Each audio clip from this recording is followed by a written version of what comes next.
FAPS Incognito. Hello and welcome. Currently we are Incognito and we are fapping. Today is the first episode of the new series, FAPS Incognito, where we'll be watching one movie, usually just whatever's out at the time, something different, something older, and we'll have a shorter episode where we just discuss it together.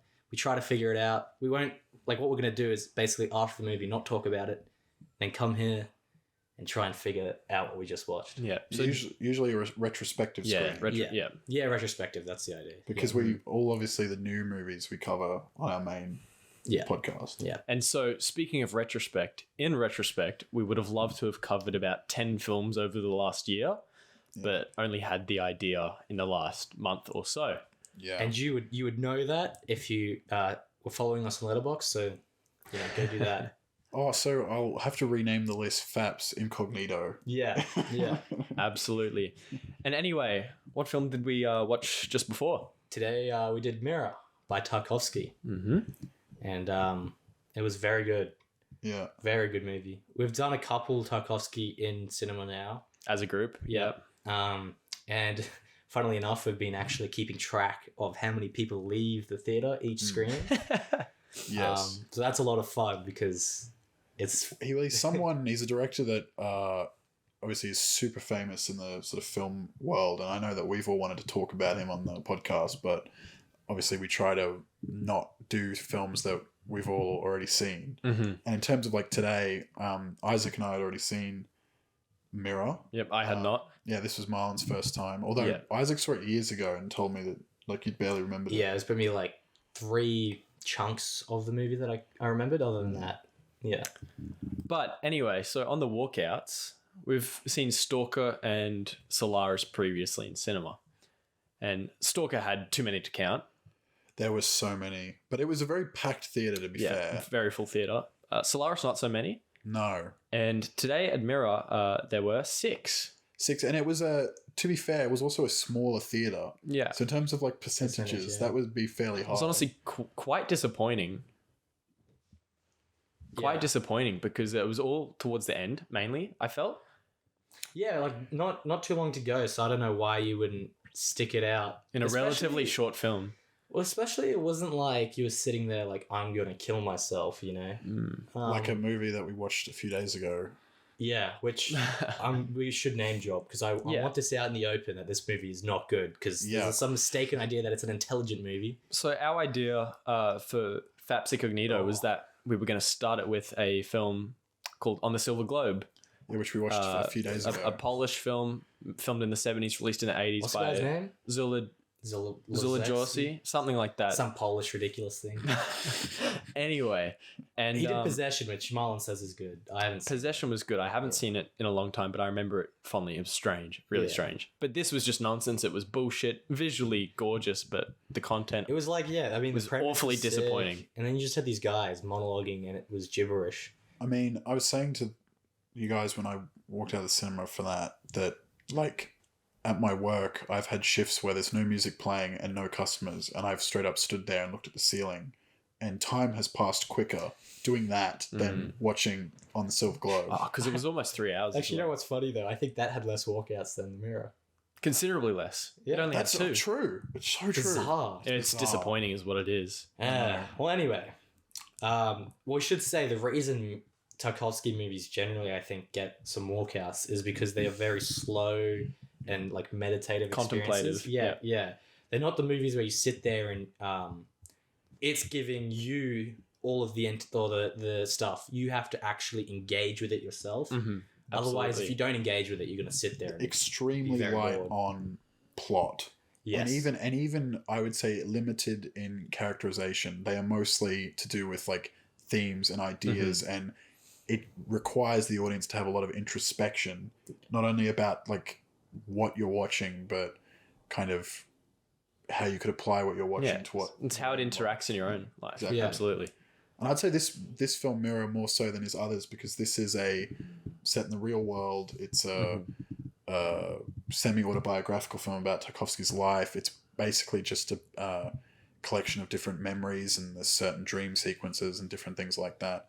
Whereas, Stalker and Solaris for examples, are science fiction films. Yeah. Heavily plot driven Yeah. as Yeah. well. Those still very meditative and Yes, contemplative. it's all the same style, but yeah, Mirror is the most, I would say, introspective, Mhm. and in a lot of ways, I would say this one's definitely the most like emotional. I feel like in the sense that you would connect with this Yeah. more than others because it's dealing with relatively, normal, everyday topics. I mean, from my experience so far, you've both seen more Tarkovsky than me, but I think Stalker still, for some reason, resounds far more. This is a film that I was sort of brought up by you earlier, is a film that I think has a much greater effect when you're older. Will have a much greater effect when you're older. When you're able to reflect more on. Yeah. I mean, before the last year or so, that everything is almost completely gone out of my memory.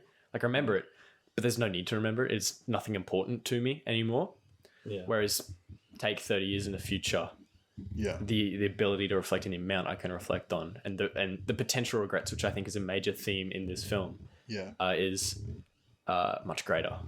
Well, I mean, to bring up something that we covered previously and with a similar idea, I mean, I remember when we talked about La Dolce Vita, that was kind of the same idea, which was that we all enjoyed it, but none of us could ever, at this point in our lives, enjoy it and really understand it in the way that it's meant to be understood. Because it's Appreciate it in it's about someone in middle life and who's already lived so much stuff which we have yet to go through. On the topic of themes, I think we should probably get into that. Yeah. What do we think are like the core themes being explored? You said I think regret regrets. is one of them. Yep. I think at least that's what I got from it. Because, like at the end, when is it the woman having the dream and she's like realizing that she loves her ex-husband? Is that what that is?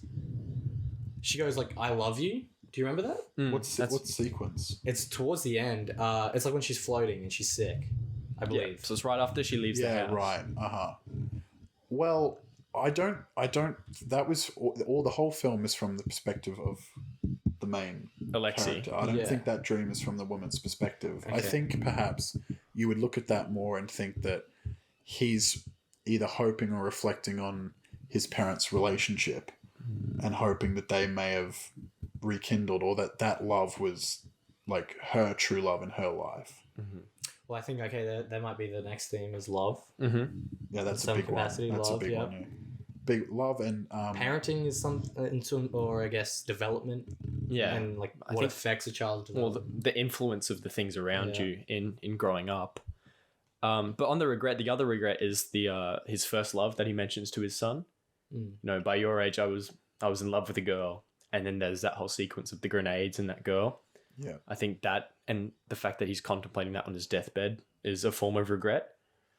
Yeah, you really have to kind of consider the fact that this is all happening very close to this man's death. Which, by the way, I mean, I guess I'll give a quick sort of plot idea. Yeah, do you want to consolidate it all together? Yeah, essentially, you've got this. The film is about, you've got a guy in his mid-40s who seems to go by a couple of different names, but I'll say his name's Alexei. I'll call him that.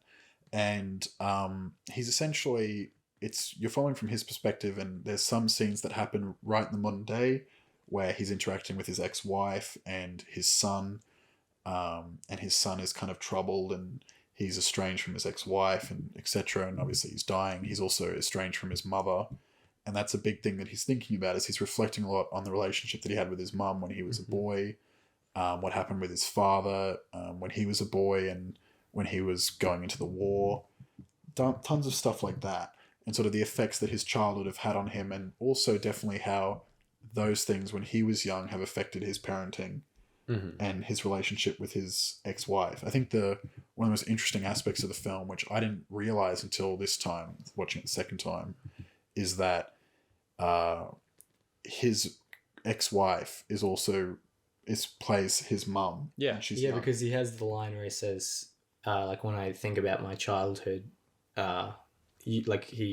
his mom takes on the face of her.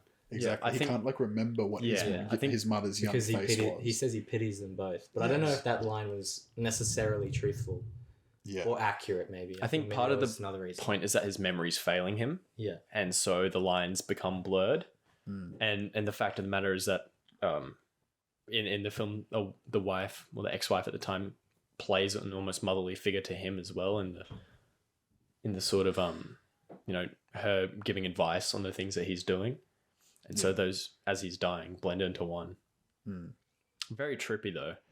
Very confusing trying to figure it out on a first time watch. I would say I kind of got confused at points trying to figure out which character was which, at least like within that specific section. Yeah. Because there's times where it seems like they overlap as different characters, but there were only a couple of short moments where I got slightly confused in terms of exactly who was interacting with whom. Because I watched this for the first time not too long ago. It could have been even the start of this year. So it's pretty fresh. And I was saying to Isaac when we got out that I feel like I really got it this time and understood the story really well.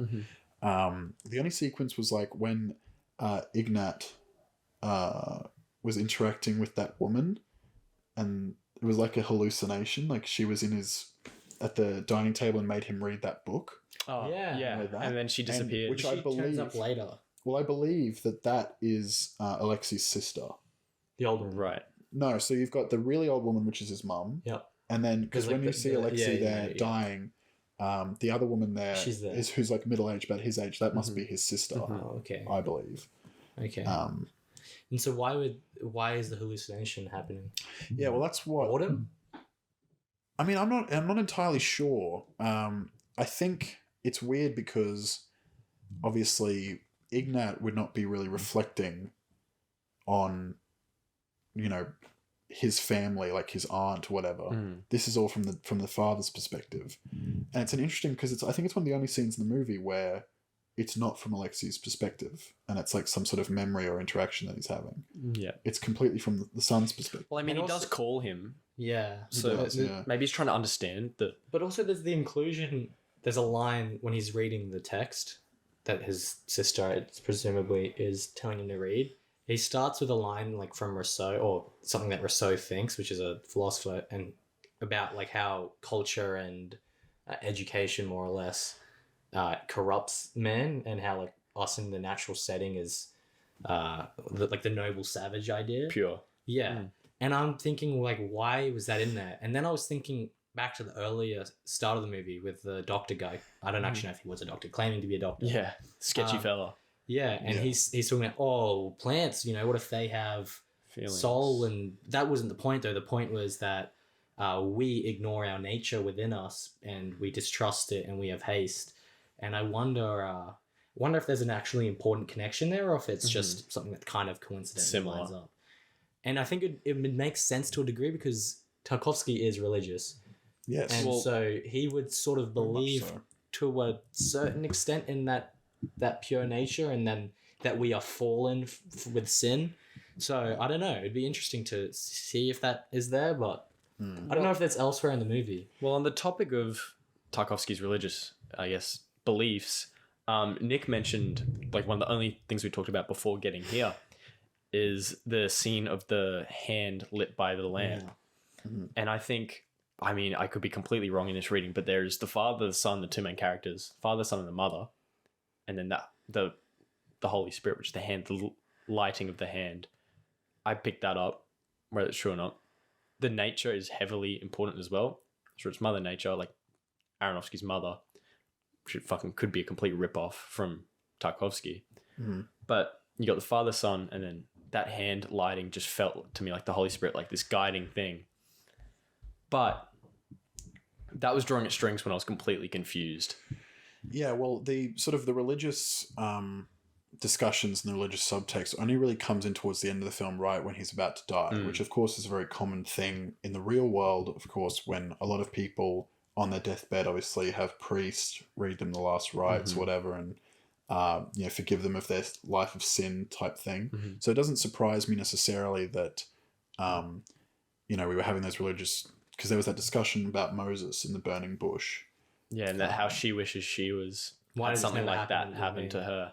And I think I actually agree with you in terms of that sort of symbolism of the Holy Spirit, because that happens right at the very, very end, right when he dies, and he's thinking about a few different levels, because you kind of follow mainly when he's a really young boy and follow like what his mum was up to, and you follow him through the war, and what he was doing as a young boy in the war, and then you follow him in the present and kind of his relations with his son. And that's kind of, you see that demonstrated towards the end in sort of a kind of a montage. I've got 2 questions. Mhm. The first one is when he's on the deathbed and he's like, leave me alone. Yeah. Leave me alone. Yeah. Why is he wanting them to leave him alone? Is it just like a stop telling me I'm going to die thing, or? Well, I'm trying to remember what his mum said to him at that point. Because she said something like he always blames himself or... Oh, yeah. They say he did something wrong.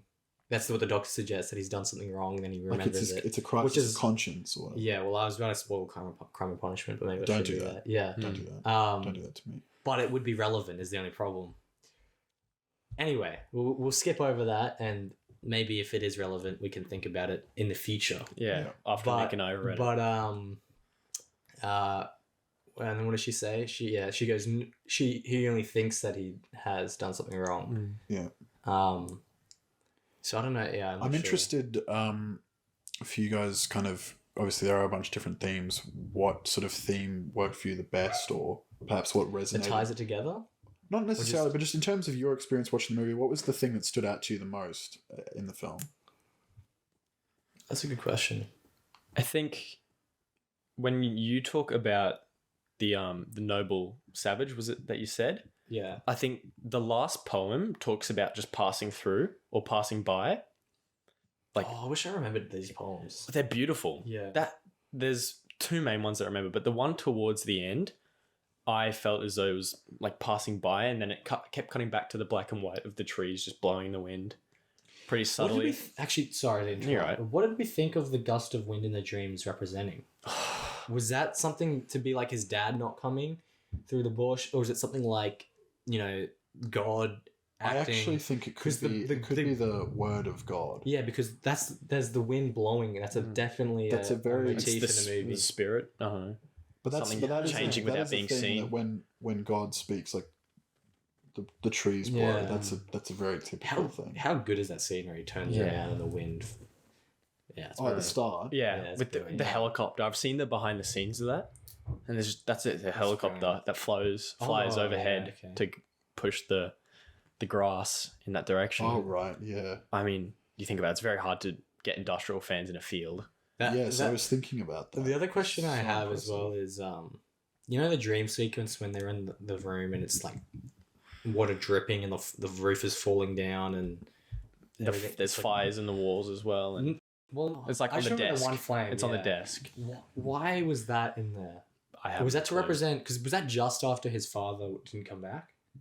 It's pretty soon after. So was that just to symbolize sort of a falling apart of his home construction in a sense? Well, I think as well, and I want to move into this more in a bit, sort of the way he uses not only color in the film, but like the film's texture and things like that. But there's that dream sequence very early on where his mum is like washing her hair and the house starts to collapse. Yeah. And just earlier, that's the one I was talking about. Yeah, but just earlier when you were saying, what did that scene where she was floating with her? Well, her hair's husband, wet. And...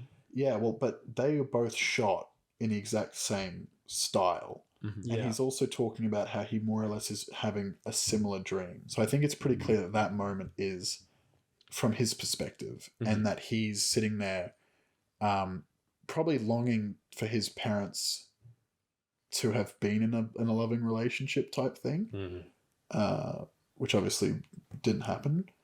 But I think that's a really important thing to start considering, is the way in which he uses the color palette and the texture of the different scenes in the film to sort of demonstrate what exactly you're seeing. Because when it's in the very present day, it's usually quite desaturated. When it's early childhood, I found it to be quite colourful. That's when it was the most beautiful.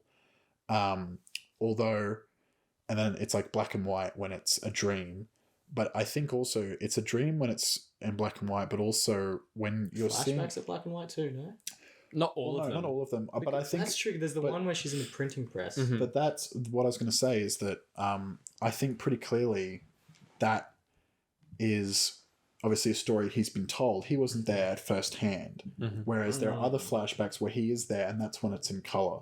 So I think it's just a way of sort of signifying that perhaps whatever you're seeing Isn't is accurate. not 100% accurate. No, Yeah.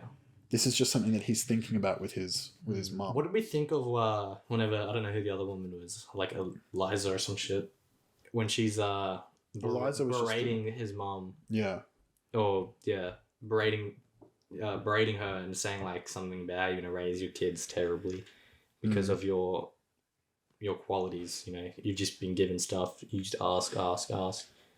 well, I think She says something though, like about there's a specific reason for her being that way. So I'm like, I don't know though. Well, I think that actually calls into question what Alexei thinks about his mum, because I just mentioned the fact that scene is not from his perspective. This is clearly something that he's been told, and it's clearly very specific that, in that scene she's really abused by Liza, right?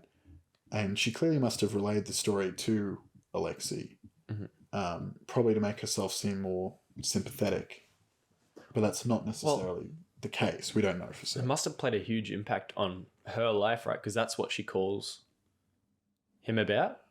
Yeah, Years like just when she dies, yeah. like blah blah blah's dead, and Alexei goes who, and I don't know whether that's playing on the fact that he's just careless of her life, like being impartial to the things that happen in his mum's life.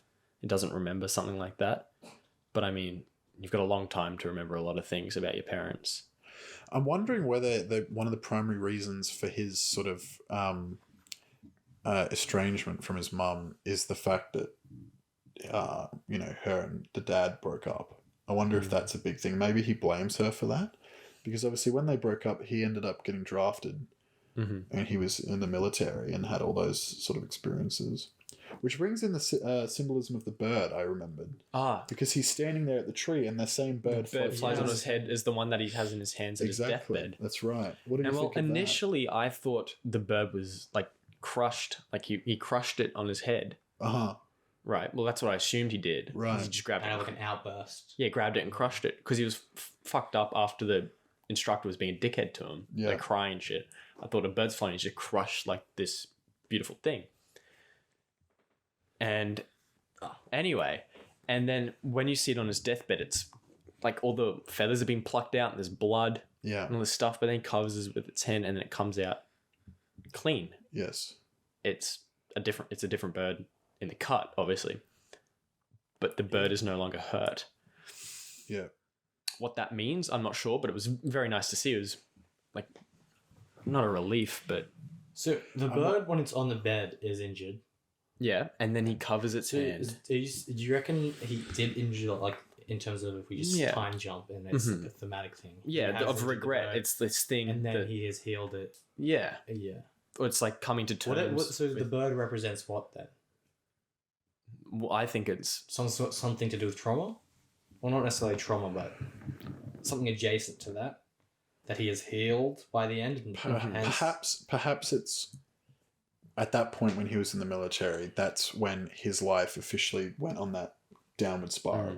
That's when it he descended into sort of depression and apathy type thing. And that's why he sort of crushed the bird, because from that moment on, he was not this sort of free spirit. He felt crushed and burdened and thing.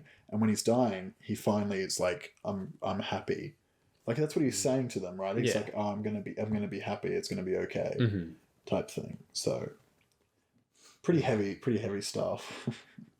Yeah, I'll definitely watch it again later. It's a film for later, more so than it is for now. Yeah, I think. I think it might. I mean, I'm not sure because it's such a difficult and tough competition. But it's one of my favorite shot Tarkovsky films, and probably one of my favorite shot films in general. I think the way he does textures in his films are so good, like the way he uses the environment. There's so much wind, leaves, rain, and it always makes things more dynamic and interesting. When he was doing the like military footage cuts, but just his use of sound, because obviously that footage wouldn't have had sound. No. And I thought it was it felt like, like what's that movie that's just all stills? Oh, Leggetti. Yeah. It was kind of that feeling where like the sound is like it feels definitely like obviously it's not actually a part of the footage. Yeah, it's noticeably Foley. Yeah, but it's such an interesting like experience. Actually, that just made me think like of the military footage because there was a lot of it in there. Yeah. And why do we? It cuts between both world wars too. Yeah, why do we think that there was so much emphasis on it? Was it just because obviously the world wars were a big event? Well, obviously it was majorly impactful. His father fought in the First World War. He was and then involved in the yeah. Second World War. Both of those things clearly affected how their lives turned out because once the dad got back from the war, that's when the parents split up. Yeah. When he went to war, that's when he sort of became this depressed, apathetic person. Yeah. And obviously as well, I think just more on a technical following time and how time's sort of progressing in this story. Obviously, they have to go through the war and then we've got the post-war stuff. Yeah. That's sort of just a natural thing to demonstrate, I suppose. I also think it's probably an important part of Tarkovsky. I know it's partially autobiography, but just in general, growing up in Soviet Russia, looking back on the wars and the effect that that's had on Soviet Russia is probably a thing someone who is contemplative would do a lot. And so being able to fit that into the film. When did this movie come out? It's somewhere in the 80s. No, it's in the 70s. Is it 70s? So it's before Stalker. It was before Stalker. 74? I think it was between Stalker and Solaris. Probably Shaq. Oh, so because Solaris is 71 or 2. Yeah. I think... no internet, I'll check. I think obviously the ideas about the war, they're actually quite... or just the effect of Russia on Tarkovsky are present throughout his whole career. Because his first film, Ivan's Childhood, which I have seen, you guys haven't, that is a World War II story, and that was the first thing he decided to make. And then obviously Stalker has a lot of sort of undertones to do with the government and its handling of the zone and stuff like that. Okay, so I have two things to ask now then. The first one, how much of this is autobiographical? And then the second one, we were That's a thinking difficult about question the to answer. Dostoevsky stuff. It's a difficult question to answer that without first one knowing. because we don't know. Yeah. Is there any obvious stuff? I mean, we were guess I was talking... more- The poems that are read poems, are his written by his father, which is... Nick said in the cars. No wonder Tarkovsky's, such a smart man. His father wrote these beautiful poems. Clearly comes from an artistic apple fell close to the tree. background, Apple didn't fall far from the tree, sorry. That's right. Apple fell close to the tree. Either way, that's the same. Still makes the same, yeah. And then there's obviously the poster in there Of Andrei Rublev. I mean, I don't think necessarily that Tarkovsky... It's not a self-insert. No, I mean, I don't think he's necessarily being self-critical. I think it's more that he probably wanted to just explore his parents and his youth and sort of framed it in this way to do with sort of reconnection so he could look at different themes. And it's through that, because he's older, that's how he can get into those sort of Christian ideas and shit like that. But the main stuff is more to signify that... and the stuff that he wants to explore is, just his childhood and about his parents, because that's what you spend the most time with. Yeah. Perhaps he was having struggles with a child and his wife at the time. I don't know. I don't know. Yeah. So that brings me to the question of the Dostoevsky stuff. Because you were saying the names that the kid has, because he obviously has multiple. You were saying that was from the Brothers Karamazov. Yeah, so... Which none of us had for context for people, Fyodor Dostoevsky, extremely famous Russian writer. Marlon and I haven't read any of his stuff. Bowie's read, 2 of his books? Yeah, 2 or 3? 2. I think 2. Crime, Punishment and... Notes from Underground. Yeah. So anyway, I wasn't... it was funny because we were actually just talking about Dostoevsky before Mirror, but I didn't remember that he was brought up in Mirror at all. I didn't remember. And then when they started talking about him, I was like, lol, what the fuck? Yeah. Yeah, you giggled. I was like, oh, shit. Yeah. I had started reading Brothers Karamazov, and I knew that, the 3 main characters are Ivan, Alexei, and Alyosha, all of which are names used prominently in the film. And from a quick Google search earlier in the book, each of those brothers deal with the loss of their father differently. So one is, I think, aesthetic or sensuous. I think one was maybe religious or something, and then the other one was, I'm not sure, maybe rational and whatever. I think it's I think it's a hard question at the moment to necessarily answer because without having read it, so it's, yeah, and just because and not only haven't read it, but we don't know what Tarkovsky necessarily thought of Dostoevsky or how much it actually impacts the work. well, the reason I think that maybe he was fond of it is because he has that character Liza when she's berating the woman.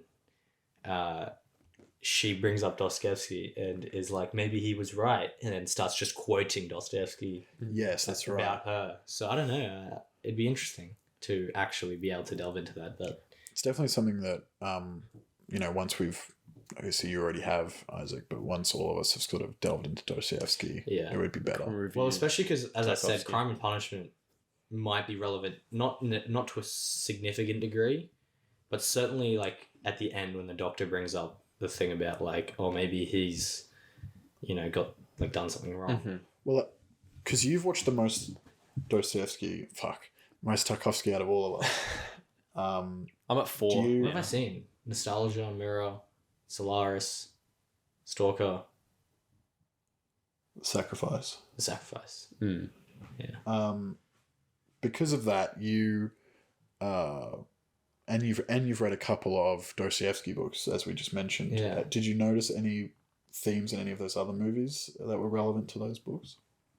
Well, without having like, this is the first time I've realized that maybe I should be looking out for it. To be honest, yeah, I don't know. Solaris. I'm trying to think where Dostoevsky could fit in there. Well, do we know there was? But the thing is, okay, this is what I'll say though. Like just as generally as possible, both Tarkovsky and Dostoevsky are very interested in the human subject.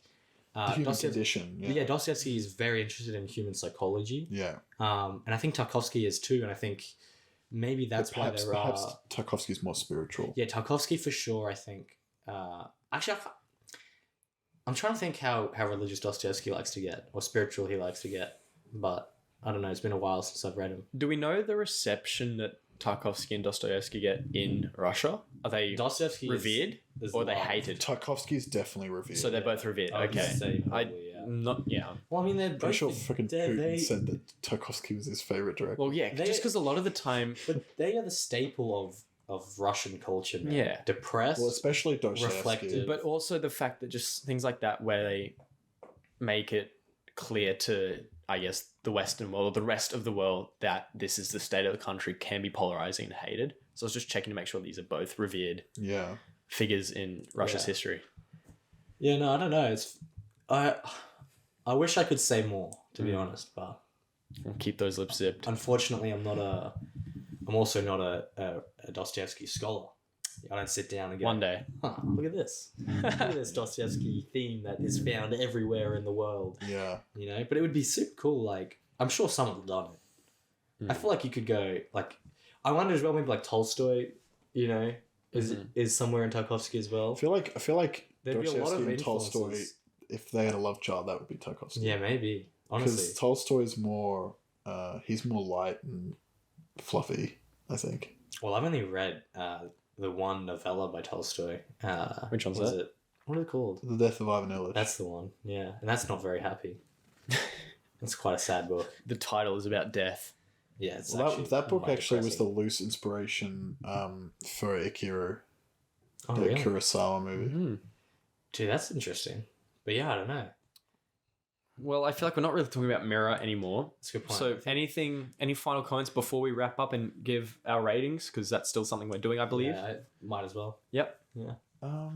Just trying to think. There's so much Come back to to me. talk Come back to me. It's a movie that I think will give you like infinite things to say on whatever rewatch or But no, I don't really have much else to say. So I think I'd be ready to wrap up. I definitely think that my appreciation for it has grown, given that I've really grasped the story this time, and I really admire the screenwriting. Oh, techniques actually, I have and one other- being able to Go present for it. it. You know, The opening scene, The stutter. oh no, ironically, I just stuttered. What do we think that fits in the whole thing as? Having a clue. well, that scene, Is that who? What was that? Him? No, that's a different random guy, right? That's random guy. Yeah, because I can't remember his name. It's something random. So yeah, what? That whole idea. I think it's just about releasing the tension, the psychological tension from your body. Yeah, well, I think that idea, kind of what they're trying to achieve in that scene with that guy. Maybe that sets up the whole movie. The whole movie that's what is the movie releasing the is. psychological tension. Yeah, okay. He's sitting on his It's the key deathbed. to unlock the movie, bro. Yeah, he's sitting on his deathbed and reflecting about his life and going through his memories. And in that scene, this woman is sort of making him focus on something so that it sort of gives him relief for something else. But didn't we just agree that it's not him? No, so what happens? But that scene is just an example. It's on the of what TV. Turns it what on. The movie is Gotcha. about. But it's the thing to show you like this. That's why you is can what's see happening. see the microphone. Yeah, I remember because it scene. starts with the TV in the corner. as Yeah, well. I was trying to at first when I saw that I was like, is that an error? And then I realized, oh wait, no, it's not. Yeah. Okay. Tarkovsky's not that special. Well, No, I mean, because the next scene is literally the scene of her on the fence, which is one of the most like beautiful scenes ever. Yeah. So no. Look, it hasn't resonated with me as much as Stalker or Solaris. Right. Sacrifice, I couldn't remember a thing about. I watched it way too early on into watching films. It sort of just passed by. I remember a burning house and a man riding a bike, and that's about That's it. a great scene though. but it's still undeniably awesome. It's excellent. It is. It's gorgeous. I certainly think one of the main things I got out of it was that we are just passing by. I mean, they talk about the fact that we're immortal in this, somewhere towards the start. Your soul is. Yeah. I mean... They also talk about how the soul is like nothing without the body. But that the soul is also desperate to escape the body. Yeah, it's a very interesting tension there, actually. Yeah. Well, fascism is... Well, you know what they say, yeah, reduction physiology is fascism of the soul. It's a very, very, very good quote. But I definitely think, for me, one of the things I got from it is the fact that we're just passing by, and the effect that can have, or more so the effect that things around us and our interaction with them have on us just passing by. Yeah. But I'm not as keen on it as the other films so far. Fair enough. So, ratings? I'll start then. Yeah, I'll give it an 8. Yeah. Yeah, I actually kind of I loved it, and I feel like it's really hit me, and I've sort of been thinking about it a lot more. Like not only just for the story, which I understand more, and I'm gripped by it more, but I think the technical aspects of it are fucking unbelievable. Some of the stuff he was able to achieve, I think, might be some of like his pinnacle stuff. So at the moment, I'm actually going to give it a 10. Wonderful. Going to give it a 10. Yeah. I would say I'll probably give it a 9. Definitely. I think I gave it a 9 originally as well. But it definitely, like, as Nick said, pretty damn amazing movie. Mm-hmm.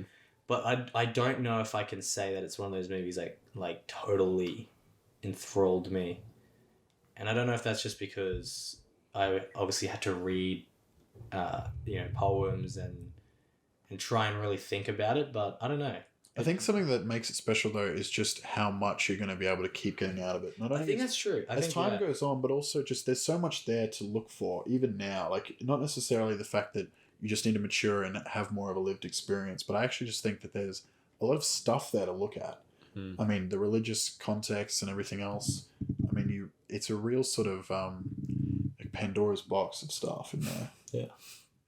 Well, But that makes up the first episode of us going incognito. yeah. Thank you for listening. Still a 40-minute podcast. Yeah, it's still pretty so, long. Unfortunately, this was supposed to be shorter, but They might be shorter for different films that we cover that aren't as all over the place. subject heavy, or symbolically heavy as a Tarkovsky film. Have we got the next one planned? We have not. We'll figure that out. But We'll let you know. Yeah, thank you all for Or listening. we won't. You'll find out when it comes out. Something will just pop up. Thanks, everyone. Thanks.